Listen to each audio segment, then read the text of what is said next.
ওকে, আসসালামু আলাইকুম এভরিওয়ান। গত ক্লাস পর্যন্ত আমরা বাটন কিভাবে তৈরি করতে হয় এবং এর কালারিং, ব্যাকগ্রাউন্ড কালার এবং ফন্ট সম্পর্কে আমরা জেনেছি। এগুলো আরও ভালোভাবে জানতে পূর্ববর্তী প্রিভিয়াস ভিডিওগুলো আপনারা দেখতে পারেন। তো আজকে আমরা জানবো হচ্ছে আমাদের বাটনগুলো, যদি আমরা বাটনের উপর ক্লিক করি তাহলে কিভাবে ইভেন্ট করা হয়, অর্থাৎ মানে বাটন ক্লিক করার মাধ্যমে কিভাবে একটা ফাংশনকে আর কি কল করা যায় পাইথনে, আমরা এটা কিভাবে করতে হয় সেটা দেখব। তো তার জন্য আমি অলরেডি একটা বাটন এখানে নিয়ে নিয়েছি, বাটন 1 নামে। তো এখন হচ্ছে আমরা একটা ফাংশন তৈরি করে নেব পাইথনে।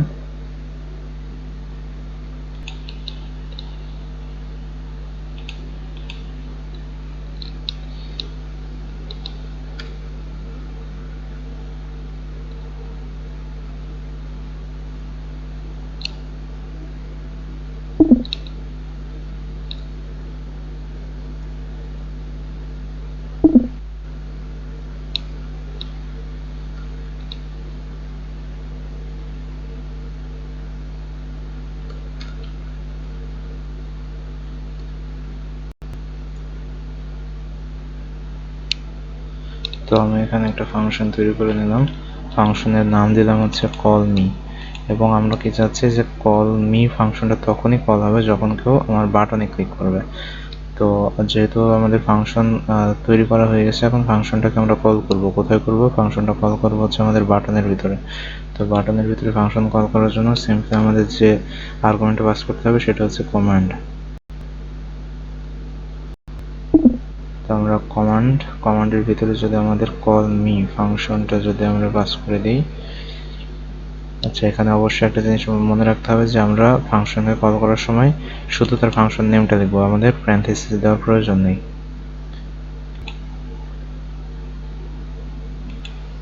ওকে, বাটনটা যখন আমি হচ্ছে আমার প্রোগ্রামটা রান করাচ্ছি, করার পর দেখেন আমাদের এখানে বাটন, এবং বাটনে আমরা যখন ক্লিক করতেছি তখন হচ্ছে যে হ্যালো দেয়ার, এটা প্রিন্ট হচ্ছে।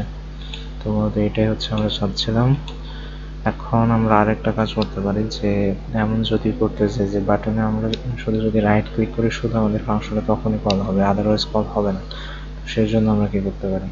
তো সেই জন্য পাইথনের টিন্টারে যে আমাদের বাইন্ড ফাংশন আছে, মূলত আমাদের তখন সেই বাইন্ড ফাংশনটা নিয়ে কাজ করতে হবে। তো চলুন দেখা যাক সেটা কিভাবে করতে হয়। তো সেটা করার জন্য সিম্পলি আমি যেটা করব সেটা হচ্ছে এখান থেকে আমি এটা কেটে দেব,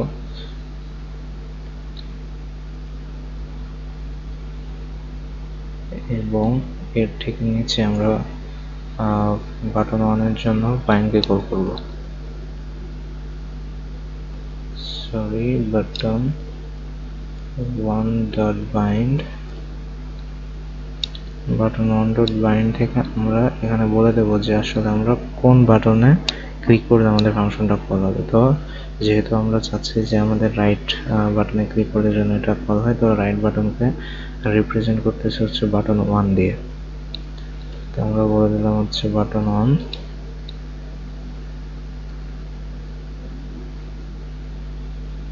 এবং বাটন 1 এর পরে আমি আমার ফাংশনের নামটা এখানে বলে দিলাম হচ্ছে কল মি। এবং অবশ্যই এখানে মনে রাখতে হবে যে আমরা যখন ফাংশনকে আমরা বাইন্ড করব তখন এখানে ফাংশনের সাথে প্যারেনথেসিস আসবে না। তো ওকে, এরপর আমি যদি আমার ফাংশনটা আমি যদি এখন এটাকে রান করি, সরি এখানে বাটন এন হবে।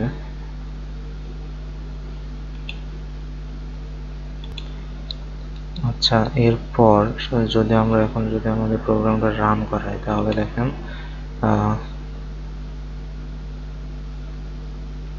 এখানে যখন বাটনটা আমাদের একটা বাটন এখানে চলে আসছে, কিন্তু আমরা যখন এখানে বাটনে ক্লিক করতেছি তখন এখানে একটা এরর চলে আসতেছে।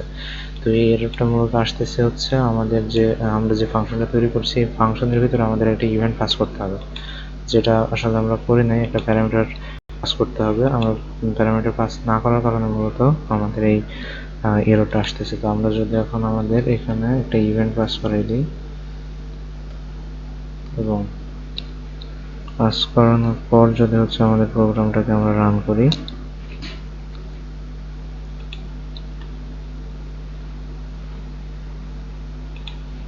আর তারপর দেখেন এখন যদি আমরা হচ্ছে আমাদের মাউসের রাইট বাটনে ক্লিক করি তাহলে আমাদের এখানে বলতেছে হ্যালো ওয়ার্ল্ড, বাট যদি অন্য কোনো বাটনে ক্লিক করি বা লেফট বাটনে ক্লিক করি তাহলে মূলত কোনো কিছু শো হচ্ছে না।